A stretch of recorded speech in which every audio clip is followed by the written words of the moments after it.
नमस्ते नमस्कार प्यारे बच्चों, गुड मॉर्निंग सभी को। राधे राधे, जय श्री कृष्णा। कैसे हैं सभी प्यारे बच्चे? उम्मीद करती हूँ सभी एकदम बढ़िया हैं, एकदम मस्त हैं और एकदम शानदार हैं। तो गुड मॉर्निंग टू ऑल सभी बच्चों को, सुबह की नमस्कार। वैसे तो आप सुबह से बहुत सारी क्लासेस ले चुके होंगे, बट अब 11 बज रहे हैं तो अभी सुबह ही समझ लीजिए, ठीक है? तो आ जाओ, नमस्कार भाई, नमस्कार, जय हिंद, जय भारत, राम राम जी सभी बच्चों को। सभी बच्चों को हेलो हाय। तो भाई आज दूसरी क्लास है बायोलॉजी की।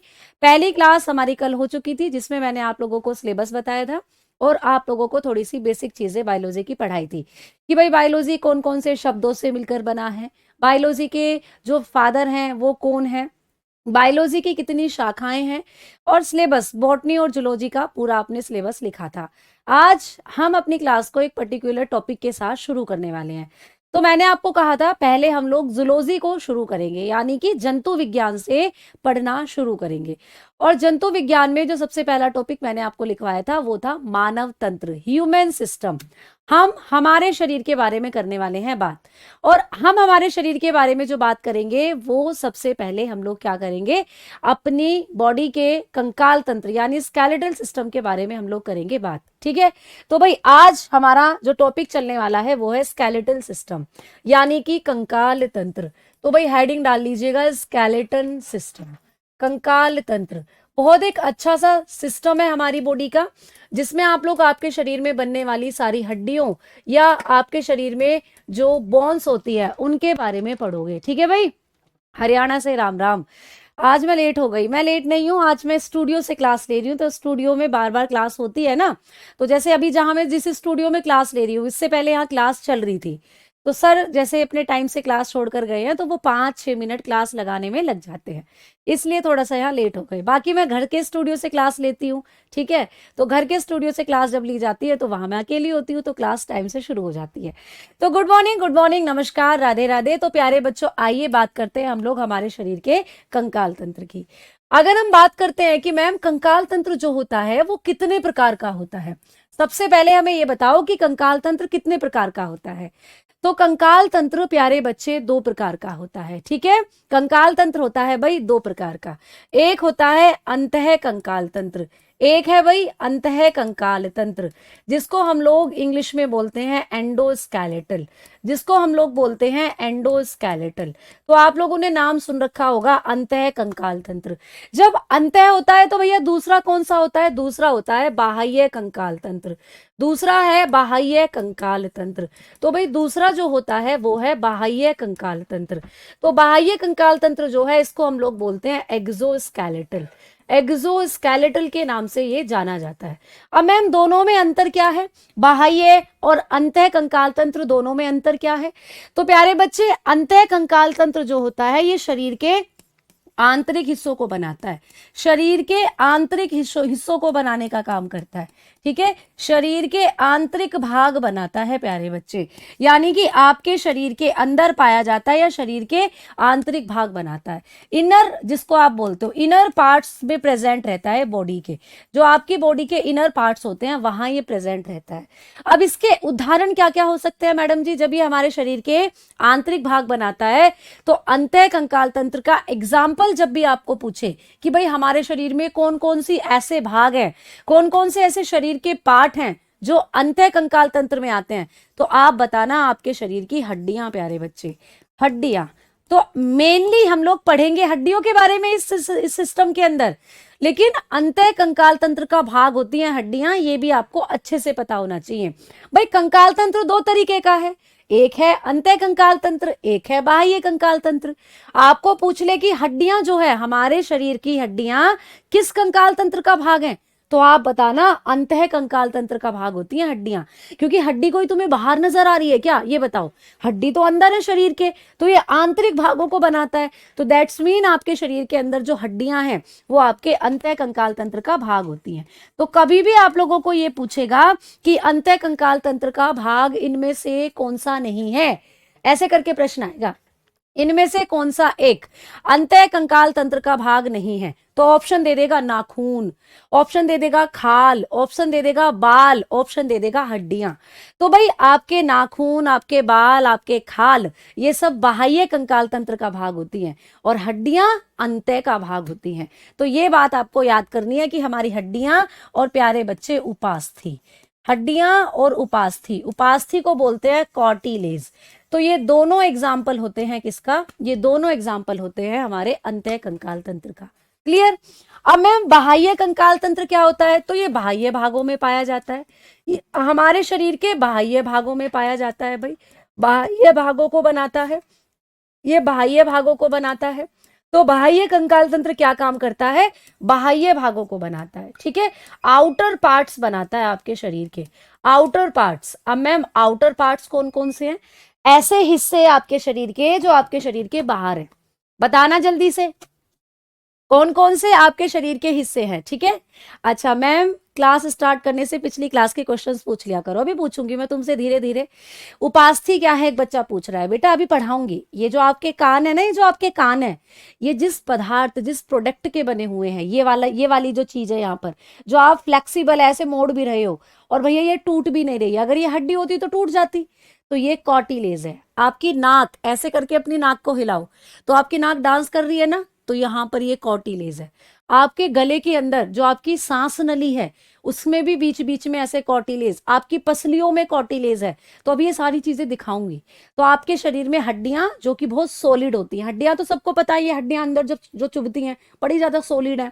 और बेटा कॉर्टिलेज, तो कान, आपके नाक, ये सब क्या है?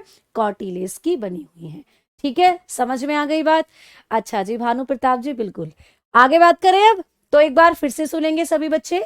आज का टॉपिक है कंकाल तंत्र। कंकाल तंत्र दो तरीके का होता है, एक है अंतः कंकाल और एक है बाह्य कंकाल। अंतः कंकाल शरीर के आंतरिक हिस्सों को बनाता है, बाह्य कंकाल शरीर के बाह्य हिस्सों को बनाता है, ठीक है। अब आपको पूछे अंतः कंकाल के एग्जाम्पल क्या क्या होते हैं, तो बताना हड्डियां और कार्टिलेज। आपको पूछे बाह्य कंकाल के एग्जाम्पल्स क्या क्या होते हैं, तो बाह्य कंकाल के अगर उदाहरण की बात करते हैं तो यहाँ पर बहुत सारे एग्जाम्पल आपको देखने को मिलेंगे। जैसे कि आप लोग बता सकते हो बेटा, हम लोगों के नाखून, नाखून सभी के पास हैं भाई, ठीक है, नेल्स जो होते हैं हमारे नाखून, तो हमारे नाखून किसका हिस्सा है? बाह्य कंकाल तंत्र का। आप लोगों की स्किन, प्यारे बच्चे, आप लोगों की जो त्वचा है, ठीक है, तो त्वचा जो है ये भी बाह्य कंकाल का ही भाग है। अब त्वचा, हमारे अंदर हमारी त्वचा से डेड स्किन भी निकलती रहती है, आपने देखा है कभी? या कई बार हम अपने स्किन का या अपने चेहरे की स्क्रबिंग कराते हैं, स्क्रबिंग फेस वॉश से तो डेली अपने माउथ को, फेस को धोते ही रहते हैं, लेकिन स्क्रब करते हैं, दाने दाने से आते हैं फेस वॉश में, उससे डेड स्किन हटाते हैं हम अपने चेहरे की और अपनी स्किन की। तो हमारी स्किन ना बहुत एक तरीके का एक्सोस्केलेटल है, और स्किन जो है वो पुरानी स्किन जो है, डेड सेल जो है वो क्या हो जाती है बेटा? उतरती चली जाती है स्किन जो होती है। भीम जी ये बिल्कुल लाइव क्लास चल रही है बेटा, रिकॉर्डेड क्लास नहीं है, ठीक है। चलो अब आ जाओ, आगे बात करते हैं हम लोग। मैम और क्या क्या एग्जाम्पल हो सकते हैं बाह्य कंकाल के? तो बेटा कितने बच्चों ने सांप देखा है? सांप केंचुली उतार कर जाता है, ये एग्जाम में पूछा जा सकता है। जो सांप होता है उसकी जो आउटर स्किन होती है सांप की, जिसको आप केंचुली बोलते हो, तो वो केंचुली सांप का बाह्य कंकाल है, जिसको वो उतार कर रिमूव कर कर चला जाता है। कई बार देखते हो ना भैया सांप की कांचुली पड़ी हुई है, तो वो कैंचुली भी डेड स्किन मानी जाती है, किसकी प्यारे बच्चे? सांप की। तो वैसे हमारी त्वचा भी उतरती रहती है, पुरानी त्वचा, और सांप भी अपनी कैंचुली को उतारता रहता है। अगर और एग्जाम्पल की बात करते हैं तो प्यारे बच्चे आप लिख सकते हो बाल, बिल्कुल सही बात। तो जो आपके बाल होते हैं, हेयर होते हैं, ये भी आते हैं बाह्य कंकाल के अंदर ही, ठीक है। अब तुमने गाय भैंस देखी होंगी, उनके खुर देखे होंगे, गाय भैंस के जो खुर होते हैं भैया वो भी आते हैं बाह्य कंकाल के अंदर। तुमने गाँव में देखा है, गाय भैंस के जो खुर होते हैं वो मतलब उनको रिपेयर कराने के लिए डॉक्टर्स आते हैं और नीचे एक लोहे की कील सी ठोक दी जाती है, पूरी प्लेट सी लोहे की, गांव के बच्चों ने देखा भी होगा, तो वो घिस जाती हैं, फिर दोबारा से रिपेयर करवाई जाती हैं। तो ये भी बाह्य कंकाल के ही भाग होते हैं, ठीक है। पक्षियों के पंख वगैरह जो होते हैं प्यारे बच्चा, पक्षी जो कि अपने फेदर्स को क्या करते रहते हैं, झाड़ते रहते हैं। जैसे कोई कबूतर उड़ा और ऐसे फटफट उड़कर जाएगा तो उसके पंख नीचे गिर जाते हैं। मोर तुमने देखा होगा, मोर अपने पंखों को गिरा देता है। तो ये सब बाह्य कंकाल तंत्र के भाग होते हैं। तो इनमें से कुछ भी पूछा जा सकता है कि ये किसके एग्जाम्पल है। तो आप बताओगे कैचुली हो गया, बाल हो गया, खुर हो गया, ठीक है, क्लोव जिसको आप बोल सकते हो, खुर हो गया, पक्षियों के पंख हो गए, नाखून हो गए, त्वचा हो गई। ये सब एग्जाम्पल होते हैं बाह्य कंकाल तंत्र का। अब बाह्य कंकाल तंत्र से आपको डिटेल में और कुछ नहीं पढ़ना, आपको डिटेल में पढ़ना है अंतः कंकाल तंत्र। और अंतः कंकाल तंत्र में जो आप डिटेल में पढ़ोगे वो पढ़ोगे हड्डियों के बारे में। ठीक है भाई, तो आ जाओ, अब हम बात करेंगे हड्डियों के बारे में। तो आओ प्यारे बच्चे, हाँ खुरली खुरली कुछ भी बोलते हैं शायद उनको, बिल्कुल। तो अब हम बात करते हैं किसके बारे में, अब हम लोग बात करेंगे हमारे अंतः कंकाल तंत्र के बारे में। तो भाई जब हम बात करते हैं हमारे अंतः कंकाल तंत्र को, अंतः कंकाल तंत्र तो जिसको आप लोग बोलते हो इंग्लिश में एंडोस्केलेटल, क्या बोलते हैं, एंडोस्केलेटल। तो एंडोस्केलेटल जो होता है ये हमारे शरीर में दो भागों में बटा हुआ है। अगर हम अंतः कंकाल तंत्र की बात करते हैं तो अंतः कंकाल तंत्र हमारे शरीर में दो भागों में बटा हुआ है। और अंतः कंकाल तंत्र का भाग क्या होता है भाई, हड्डियां। बताया था ना, अंतः कंकाल तंत्र में हम किसके बारे में पढ़ते हैं, हड्डियों के बारे में। तो थोड़ी सी कहानी मैं तुम्हें हड्डियों के बारे में बताऊंगी और उसके बाद बताऊंगी कि अंतः कंकाल तंत्र जो है ये कितने भागों में बटा हुआ है। ठीक है। अच्छा जी, हिमांशु जी के यहाँ पर आज वोट पड़ रही हैं भाई, हमारे इधर तो हो चुकी है। ठीक है, तो वोट जरूर देना, वोट देना आपका अधिकार है। चलो आओ आगे बात करते हैं अब हम लोग। अब आगे बढ़ेंगे कि मैडम जी जो अंतः कंकाल तंत्र होता है जिसका सबसे अच्छा उदाहरण है हड्डियां, तो हड्डियों के बारे में अभी आप हमें थोड़ी सी इंपोर्टेंट फैक्ट हड्डियों के बारे में बताएं जो एग्जाम में पूछे जाते हैं। तो आओ प्यारे बच्चे, पहले बात करते हैं हम हड्डियों के बारे में। पहले हम लोग बात करेंगे बोन्स के बारे में। सबसे पहला पॉइंट बहुत बार एग्जाम में पूछ लिया है, जब हम हड्डियों का अध्ययन करते हैं, जब हम लोग स्टडी करते हैं, स्टडी ऑफ बोन्स, हड्डियों के अध्ययन को क्या कहा जाता है। जब हम लोग हड्डियों के बारे में पढ़ते हैं तो उसको क्या कहते हैं, हड्डियों का अध्ययन क्या होता है, ये आपको एग्जामिनेशन में पूछा जाता है। तो प्यारे बच्चों जब भी हड्डियों का अध्ययन पूछा जाएगा आप लोग बताकर आओगे ऑस्टियोलॉजी। ऑस्टियोलॉजी होता है भाई हड्डियों का अध्ययन। ठीक है, ऑस्टियोलॉजी ऐसे ही लिखोगे, हिंदी में भी ऐसे ही लिखोगे, इंग्लिश में भी। तो ऑस्टियोलॉजी किसका अध्ययन होता है, आप बताओगे हड्डियों का अध्ययन। देखो ऑस्टियो वर्ड कहीं भी आ जाए, ऑस्टियो वर्ड कहीं भी आ जाए प्यारे बच्चे, है ना, तो ऑस्टियो का मतलब ही होता है हड्डी, और लोजी कहीं भी लग जाए, मैंने कल की क्लास में बताया था ना, लोजी का मतलब होता है अध्ययन। तो प्यारे बच्चे ऑस्टियोलॉजी किसका अध्ययन हो जाता है, ऑस्टियोलॉजी हड्डियों का अध्ययन हो जाता है। ठीक है, तो हड्डियों के अध्ययन को कहा जाता है ऑस्टियोलॉजी। आओ आगे बात करेंगे। हमारी जो हड्डियां हैं ना, इनमें एक प्रोटीन पाई जाती है। हड्डियों के अंदर कौन सी प्रोटीन प्रेजेंट रहती है ये भी आपको पूछा जा सकता है। तो हड्डियों के अंदर पाई जाने वाली प्रोटीन को कहते हैं ओसीन प्रोटीन। कौन सी प्रोटीन पाई जाती है भाई हड्डियों के अंदर, तो आप लोग बताओगे ओसीन प्रोटीन प्रेजेंट रहती है हमारी हड्डियों में। तीसरा पॉइंट भाई, हड्डियां किस पदार्थ की बनी होती हैं, तो बताना हड्डियां कैल्शियम फॉस्फेट। हड्डियां किस पदार्थ की बनी होती हैं, कैल्शियम फॉस्फेट और कैल्शियम कार्बोनेट की बनी होती हैं, वह कैल्शियम कार्बोनेट की बनी होती हैं। तो हड्डियां कैल्शियम फॉस्फेट व कैल्शियम कार्बोनेट की बनी हुई होती हैं। ठीक है, कार्बोनेट की बनी होती है। तो ये बात भी आप लोगों को समझ में आनी चाहिए, ये क्वेश्चन भी बेसिकली आ जाता है एग्जाम के अंदर कि हड्डियां किस पदार्थ की बनी हुई होती हैं। तो हड्डियां कैल्शियम फॉस्फेट और कैल्शियम कार्बोनेट की बनी होती है। अब देखो कई बार ना एग्जाम में हम लोगों को ये दो पॉइंट जो है कंफ्यूज कर देते हैं। आपको ऑप्शन में पूछा जाता है कि हड्डियों को बनाने वाला मुख्य पदार्थ कौन सा है। न्यूरोलॉजी होता है प्यारे बच्चे, दिमाग का अध्ययन, नर्व, आपका जो मस्तिष्क है इसके अध्ययन को कहते हैं न्यूरोलॉजी। ठीक है, हड्डियों के अध्ययन को कहते हैं ऑस्टियोलॉजी। ऑस्टियो शब्द ही हड्डी के लिए बना है। ठीक है, अब देखो कई बार एग्जाम में क्वेश्चन आता है कि हड्डियों को बनाने वाला मुख्य पदार्थ क्या है। ऑप्शन में कैल्शियम फॉस्फेट भी दिया हुआ होता है, ऑप्शन में कैल्शियम कार्बोनेट भी दिया हुआ होता है, ठीक है। और कई बार ऐसा होता है दोनों को एक साथ ही बनाकर दे देता है, तो आप लोगों को जब दोनों ऑप्शन एक साथ हैं तो दोनों को साथ वाला ही कर आना है। लेकिन जब दोनों अलग अलग दिए हैं तो फर्स्ट प्रायोरिटी जो दोगे वो कैल्शियम फॉस्फेट को दोगे। फिर अगर आपको एग्जाम में प्रश्न आ जाए कि हड्डियों को बनाने वाला मुख्य पदार्थ क्या है, तो आप लोग कैल्शियम फॉस्फेट बताकर आओगे, ठीक है। अगर कैल्शियम फॉस्फेट और कैल्शियम कार्बोनेट एक ही ऑप्शन में है तो फिर तो कोई दिक्कत ही नहीं है, फिर तो तुम लगा के ही आओगे उसको। लेकिन अगर दोनों अलग अलग दे दिए हैं, पहला ऑप्शन ये दे दिया है, दूसरा ऑप्शन ये दे दिया है, और हड्डी को बनाने वाला मुख्य पदार्थ पूछ लिया है, तो बेटे प्यारे बच्चे कैल्शियम फॉस्फेट बता कर आना। तो आप बता सकते हो bones are made up of by calcium phosphate and calcium carbonate. तो हड्डियां कैल्शियम फॉस्फेट और कैल्शियम कार्बोनेट की बनती है भाई, ठीक है। एंड कार्बोनेट मैं डायरेक्ट लिख रही हूं, तो हड्डियां कैल्शियम कार्बोनेट और कैल्शियम फॉस्फेट की बनी होती है। ये पॉइंट्स भी आपको याद रखना है। चलिए आइए आगे बात करेंगे अब हम लोग। नेक्स्ट पॉइंट भाई हड्डियों के बारे में। जो हड्डियां हैं आपके शरीर का, आपके कुल वजन का कितने प्रतिशत हड्डियां बनाती हैं? आपके कुल वजन का कितने प्रतिशत हड्डियों का वजन होता है, ये आपको पूछ ले तो भाई आप बता के आना लगभग 14%। आपका जितना वजन है ना पूरे शरीर का, उसका जो 14% वजन होगा ना वो आपकी हड्डियों का होगा।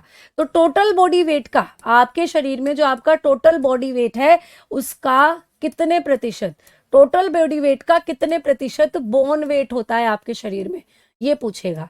तो आप लोग बताना कि भाई 14%। मान लीजिए मुझ में है 50 किलो वजन, ठीक है, तो 50 में से जो 14% मेरे शरीर का वजन है ना वो मेरी हड्डी का है, ठीक है। मैम अगर दोनों ऑप्शन हो, बेटा दोनों ऑप्शन अगर एक साथ हुए तो फिर तो वही करके आना है। अगर दोनों ऑप्शन है और अलग अलग हैं तो आप पहले कैल्शियम फॉस्फेट को बताना, ठीक है। तो आप कैल्शियम फॉस्फेट बताकर आओगे। समझ में आ गई बात? चलो आ जाओ। तो भाई ये भी प्रश्न पूछा जा सकता है कि हमारे कुल वजन का कितने प्रतिशत वजन हड्डियों का होता है, तो आप बता दोगे 14%। आगे बात करेंगे कि जो हड्डियां होती हैं इनका कार्य क्या है भाई, हड्डी क्यों है आपके शरीर में, जल्दी से बताओ सारे बच्चे। हड्डियों का काम क्या होता है, क्या क्या काम करती हैं हड्डियां आपके शरीर में? तो भाई आपको पता है हड्डियां आपका कंकाल बनाती हैं या एक तरीके से आपको मजबूती देती है, ये सबको पता है। ये छोटी छोटी सी बातें हैं, इनको तो लिखने की जरूरत भी नहीं है। स्ट्रॉन्ग बनाती हैं हड्डियां, आपको स्ट्रेंथ देती हैं, ठीक है भैया, स्ट्रेंथ देती हैं। आगे आ जाओ, बात करते हैं।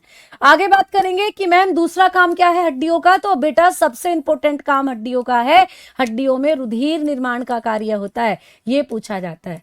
रुधिर निर्माण का काम करती हैं हड्डियां, रुधिर निर्माण का कार्य करती हैं बेटा हड्डियां जो होती हैं। आपके शरीर में अगर हड्डियां नहीं होंगी तो आपके शरीर में खून भी नहीं बनेगा। आपके शरीर में अगर हड्डियां नहीं है तो आपके शरीर में खून भी नहीं बनेगा, ठीक है। तो हड्डियों का काम क्या होता है, हड्डियां ही करती हैं ब्लड फॉर्मेशन।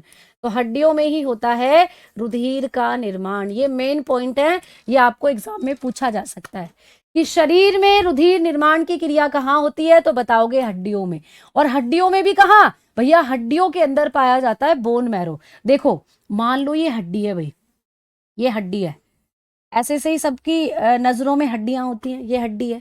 तो इस हड्डी के बीच में एक जगह है ऐसे करके, ये इस जगह को बोला जाता है बोन मैरो। क्या बोलते हैं बेटा इसको, बोन मैरो बोलते हैं। जितने भी बच्चों ने क्रिश मूवी देखी होगी, क्रिश 2, क्रिश 3, पता नहीं कौन कौन से क्रिश आए थे, तो क्रिश मूवी में तुमने देखा भी होगा काल का बोन मैरो लिया जाता है। तो बोन मैरो बेसिकली आपकी हड्डी में प्रेजेंट रहता है और वही खून बनाने का काम करता है। इसको हिंदी में बोलते हैं अस्थि मज्जा। तो भाई हड्डियों का काम होता है खून बनाना। क्यों? क्योंकि हड्डियों के बीच में खाली जगह पाई जाती है जिसको कहते हैं बोन मैरो, अस्थि मज्जा। इस अस्थि मज्जा में ही पाई जाती है ब्लड को बनाने वाली कोशिकाएं, यानी यहीं पर बेसिकली खून बनता है।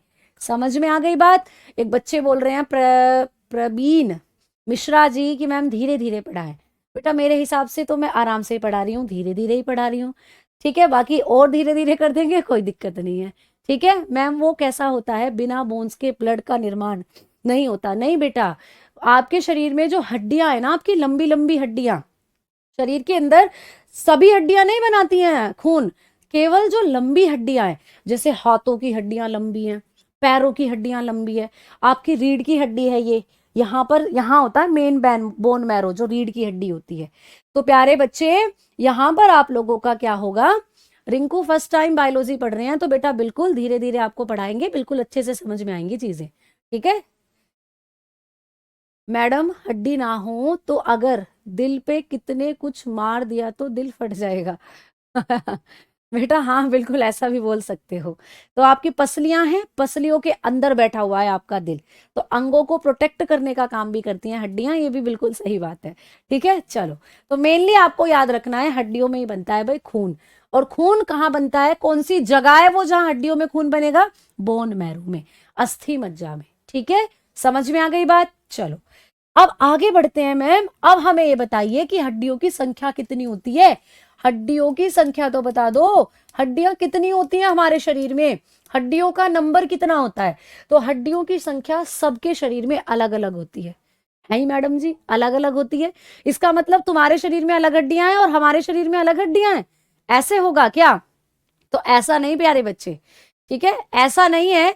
आप लोग बताकर चलोगे कि मैडम जी जो छोटे बच्चे हैं, जब आपने जन्म लिया था, जब आप गोलू मोलू से चुन्नू से थे, एकदम नवजात शिशु थे, तो आपके अंदर जो हड्डियों की संख्या थी वो कम थी, या यूं कहे कि ज्यादा थी।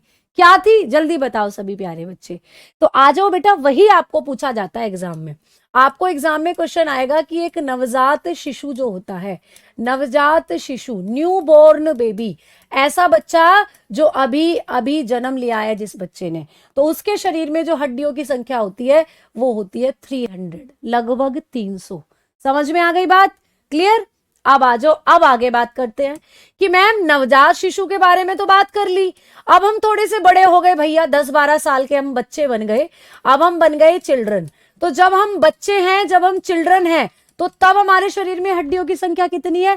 तो भैया एक बच्चे ने लिखा 3000। 3000 हड्डी लेके मरोगे क्या तुम, है?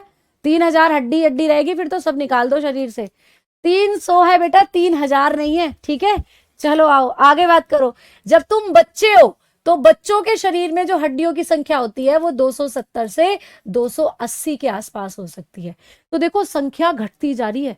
जब आपने जन्म लिया तो ज्यादा हड्डियां थी, फिर आप बड़े हो गए तो हड्डियां घट गई, और आज आप 18 के पार हो, आज आप वयस्क बन गए बेटा।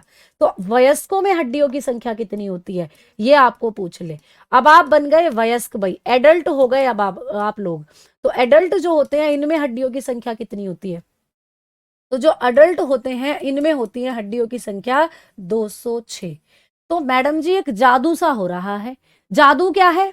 जादू ये है कि मैम जब जन्म लिया संख्या ज्यादा थी, फिर घटी, फिर घटी। कौन चुरा कर ले जा रहा है हमारी हड्डियां? हमारे शरीर से ये हड्डियां जा कहां रही हैं? तो आप बताओगे कि मैम जा कहीं नहीं रही, सिर्फ एक चमत्कार हो रहा है। चमत्कार क्या? जब आपने जन्म लिया तो मान लो ये आपकी हड्डी है, ठीक है, आपने जन्म लिया, आप हो प्यारे बच्चे 1-2 दिन के बालक, अभी छोटे से नवजात शिशु हो, ठीक है। तो छोटे से नवजात शिशु हो तो आप लोगों के शरीर में ये हड्डी है। अब ये हड्डी है तो ये मतलब हड्डी जो है इसमें बहुत सारे जॉइंट आपको देखने को मिलेंगे इस तरीके से। एक जॉइंट ये है, एक ये है, एक ये है, ऐसे ऐसे। तो जब आप छोटे थे तो आपकी हड्डियों में जॉइंट ज्यादा थे, आपकी हड्डियों में जोड़ ज्यादा थे। तो जब आप हड्डी की संख्या काउंट करते थे तो हड्डी संख्या में ज्यादा बैठती थी, 1 2 3 4 5 6 ऐसे हड्डियों की संख्या ज्यादा थी, तो ज्यादा नंबर आता था हड्डियों का। फिर आप बच्चे बने, बच्चे यानी थोड़े 10-12 साल के हो गए। अब आपकी यही हड्डी जो है इसके कुछ जॉइंट बीच में से गायब हो गए। जॉइंट गायब हो गए तो हड्डी थोड़ी सी लंबी होती चली गई। तो ये जॉइंट है आपके, देखो हड्डियों की संख्या कम रह गई भैया अब काउंटिंग में। अब आप बड़े हो गए, 18 के पार हो गए, तो इसी हड्डी में जॉइंट बहुत कम रह गए, मान लीजिए ऐसे। तो अब संख्या हड्डियों की कितनी बची? बहुत कम। तो ये हड्डियां कहीं नहीं जाती, हड्डियां आपके शरीर में ही रहती हैं, ठीक है। हड्डियां आपके शरीर में ही रहती हैं, बीच में से जॉइंट खत्म हो जाते हैं, जोड़ जो होते हैं वो खत्म होते चले जाते हैं, तो हड्डियों की संख्या गिनती में कम बैठती चली जाती है। ये होता है प्यारे बच्चे, ठीक है, क्लियर। चलो, तो आपको कभी भी पूछे कि जब हम छोटे बच्चे थे हड्डियां तब ज्यादा थी, आज हम एडल्ट हो गए हैं हड्डियां आज कम है, तो इन हड्डियों को कौन चुरा कर ले गया? तो तुम बताना, चुराया किसी ने भी नहीं है। आप लोग बताकर चलोगे कि हड्डियों के बीच से जो जॉइंट्स थे वो खत्म हो गए। आपने देखा है ना, छोटे बच्चों को जब मम्मी एक्सरसाइज कराती हैं ऐसे पैर मोड़ देती हैं, किधर को भी ऐसे ऐसे करके, और बच्चा खुश होता है। आज मैं तुम्हारे साथ ऐसा कर दूं ना, इधर को कर दूं और उधर को, तो तुम अगले दिन उठोगे भी नहीं, इतना दर्द तुम्हारी मसल्स में, हड्डियों में हो जाएगा। तो वो जॉइंट्स फ्लेक्सिबल बनाते हैं छोटे बच्चों को। छोटे बच्चों की हड्डियां किधर को भी मुड़ जाती हैं क्योंकि उनमें जॉइंट्स ज्यादा होते हैं, और हमारे अंदर जॉइंट्स की संख्या कम है, हमारी हड्डी लंबी हो जाती है, इसीलिए क्या होता है प्यारे बच्चे, हमारे अंदर जॉइंट्स कम होते हैं। ठीक है, हड्डियों की संख्या भी कम हो जाती है। क्लियर? चलो, जॉइंट्स कहीं नहीं गए, जॉइंट्स बीच से गायब हो गए, और हड्डी जो होती है वो लंबी हो जाती है। यानी हड्डी, जो जॉइंट्स होते हैं आप लोगों के, वो खत्म हो जाते हैं, और हड्डी से हड्डी जुड़कर ये जो जॉइंट्स था, ये जॉइंट्स गायब हो जाता है। हड्डी से हड्डी जुड़ना शुरू हो जाती है तो जॉइंट्स बीच में गायब हो जाते हैं। ठीक है, चलो, तो हड्डियों की संख्या भी इस तरीके से आपको पूछी जाएगी। अब हम लोग आगे बढ़ रहे हैं। अब हम लोग बात करेंगे कि मैम जो हड्डियां होती हैं हमारे शरीर के अंदर, जो हमारी हड्डियां हैं बेसिकली, इनकी संख्या भी हमने पढ़ ली है। तो हमारी जो हड्डियां होती हैं इनकी डेंसिटी कितनी होती है, हड्डियों का घनत्व कितना होता है। आपको कभी भी पूछ ले कि बोन डेंसिटी कितनी होती है, बोन डेंसिटी कितनी होती है, हड्डी का घनत्व कितना होता है, हमारी हड्डियों का घनत्व कितना होता है, तो आप अगर अपनी हड्डी को चेक करवाओगे और अपनी हड्डी का घनत्व चेक करवाओगे, डेंसिटी, मतलब कई बार क्या होता है हमारी हड्डियां इतनी कमजोर हो जाती हैं, एकदम भुरभुरी। जैसे आपने कभी देखा होगा मिट्टी का एक डला होता है, मिट्टी का डला जो होगा वो, उसको आप पकड़ोगे टाइट से भींचोगे वो टूट जाएगा। तो कई बार क्या होता है हमारी हड्डियों में कैल्शियम, हमारी हड्डियों में विटामिन डी कम हो जाता है, तो हड्डियां बहुत कमजोर हो जाती हैं। हम जरा सा गिरे और हड्डी टूट जाती है कड़क, या हड्डियां इतनी कमजोर हो जाती हैं कि हाथ पैरों में दर्द होने लग जाता है। तो भैया आपकी हड्डियों की जो डेंसिटी है वो एकदम बढ़िया रहनी चाहिए, हड्डियों का घनत्व एकदम बढ़िया रहना चाहिए। तो हमारी हड्डियों की डेंसिटी +1 से -1 हो सकती है। ठीक है, +1 से -1 हो सकती है। अगर आपकी हड्डियों की डेंसिटी -1 से ज्यादा जा रही है, मान लीजिए आपकी हड्डियों की डेंसिटी हो गई है इतनी, तो भैया आपको बीमारी हो जाएगी ऑस्टियोपोरोसिस।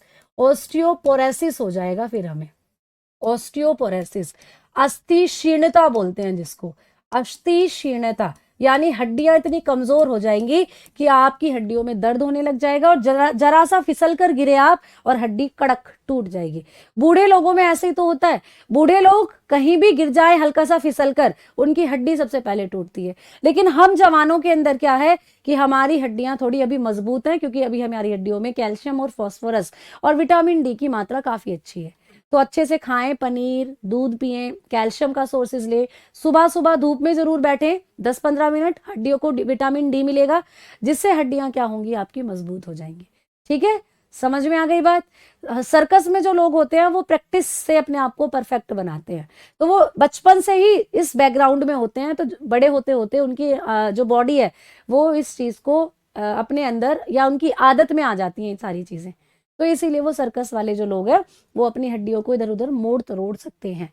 तो बात समझ में आई, हड्डियों की जो नॉर्मल डेंसिटी है वो इतने के बीच में होती है। आ जाओ, हम लोग आगे बात करेंगे मैम, जो हम लोगों का कंकाल तंत्र है, अंतः कंकाल तंत्र, आपने बताया ये 2 तरीके का होता है। तो चलिए भाई, अंतः कंकाल तंत्र के कौन कौन से 2 टाइप्स होते हैं इनके बारे में अब हम बात करते हैं। तो अपने शरीर के अंतः कंकाल तंत्र की अगर हम लोग बात करेंगे, अंतः कंकाल तंत्र की अगर बात करेंगे, एंडोस्केलेटल, तो भाई एंडोस्केलेटल जो होता है वो 2 प्रकार का होता है। अभी तक मैंने जितने भी फैक्ट बताए, क्या आप लोगों को दिमाग में बैठे? जल्दी बताओ बेटा। टेस्टोस्टेरोन एक तरीके का हार्मोन होता है जो लड़कों के अंदर टेस्टिस नाम की एक ग्रंथि है वो निकालती है। ठीक है, जब मैं आपको ग्लैंड्स पढ़ाऊंगी, हार्मोन्स पढ़ाऊंगी, तो वहां पर टेस्टोस्टेरोन के बारे में भी बताऊंगी। ठीक है, चलो अब मुझे जल्दी से सारे बच्चे थम्स अप करो, फिर मैं आगे बढ़ रही हूं भाई। जितने भी हड्डी के बारे में अभी तक आप लोगों ने फैक्ट्स पढ़े थे, ये छोटे छोटे फैक्ट जो नॉर्मली एग्जाम में क्वेश्चन के तौर पर आप लोगों को बनकर आ जाते हैं, तो क्या ये सारे फैक्ट आपको समझ में आए? अगर एग्जाम में यहां से प्रश्न बनकर आता है तो आप लोग उस प्रश्न को कर कर आ जाओगे, कोई दिक्कत कोई समस्या मेरे ख्याल से यहां पर होने वाली है नहीं। ठीक है, अब मैं तुम्हें भूत दिखा देती हूँ थोड़ा सा। भूत, तो प्यारे बच्चे, आप लोगों ने फिल्मों में जरूर भूत देखे होंगे, लेकिन आज मैं आपके सामने एक जीता जागता भूत खड़ा कर रही हूँ। ये है आपके शरीर की हड्डी, ठीक है, ये है आपके शरीर का पूरा कंकाल तंत्र, ठीक है, ये है आपके शरीर का पूरा कंकाल तंत्र। तो कहने की बात यह है कि इस सारी चीजों को आपको पढ़ना है आपके कंकाल तंत्र के अंदर, ठीक है, जिनमें कि गठिया रोग का उपाय है। गठिया रोग क्या होता है? गठिया रोग होता है प्यारे बच्चे, जो हमारे जॉइंट्स होते हैं ना, उनमें सूजन आ जाती है। हड्डी से हड्डी को जोड़ने वाले जो जॉइंट है, उनके बीच में सूजन आ जाती है, तो तब गठिया वगैरह में सूजन आपके शरीर में आ जाती है और दर्द होता है आपके शरीर में, ये होता है गठिया। तो आओ आगे बात कर रहे हैं। तो ये है अभी आप लोगों का कंकाल तंत्र। आइए इस कंकाल तंत्र के बारे में जानकारी लेते हैं कि किस तरीके से हमारा जो शरीर होता है वो 2 भागों में बटा हुआ है। तो अब हम अपने अंतः कंकाल तंत्र की बात करेंगे। तो अंतः कंकाल तंत्र को 2 भागों में बांटा गया है भाई, ठीक है। अंतः कंकाल तंत्र जो हम लोगों को पढ़ना है वो किसका पढ़ना है? तो 206 हड्डियों के आधार पर पढ़ेंगे हम अंतः कंकाल तंत्र को। यानी आपको जो एग्जाम में पूछा जाता है वो वयस्क का कंकाल तंत्र पूछा जाता है, एडल्ट का, छोटे बच्चों का नहीं, एडल्ट का आएगा आप लोगों को, कि जो एडल्ट्स होते हैं इनके शरीर में जो 206 हड्डियां हैं इनको कैसे कैसे बांटा गया है। तो आपको जो बात करनी है वो 206 हड्डी के बारे में करनी है, ठीक है, समझ में आ गई बात? चलो तो आ जाओ भाई, आपके शरीर में जो 206 हड्डियां हैं इनको 2 भागों में बांटा गया है। 2 भागों में कौन कौन से? एक है प्यारे बच्चे अक्षीय कंकाल तंत्र, एक है अक्षीय हड्डी। क्या लिख सकते हो? अक्षीय हड्डियां, जिनको बोलते हैं हम लोग एक्सियल बोन। क्या बोलते हैं प्यारे बच्चे? एक्सियल बोन्स, ठीक है। और जो दूसरी है वो है प्यारे बच्चे उपांगीय हड्डियां। दूसरी है उपांगीय हड्डियां, दूसरी है भाई उपांगीय हड्डियां। तो दूसरा है आप लोगों का उपांगीय हड्डियों के बारे में जो आप लोग पढ़ेंगे ये टॉपिक, ठीक है, जिसको बोलते हैं अपेंडिक्यूलर। अपेंडिक्यूलर जिसको बोलेंगे हम लोग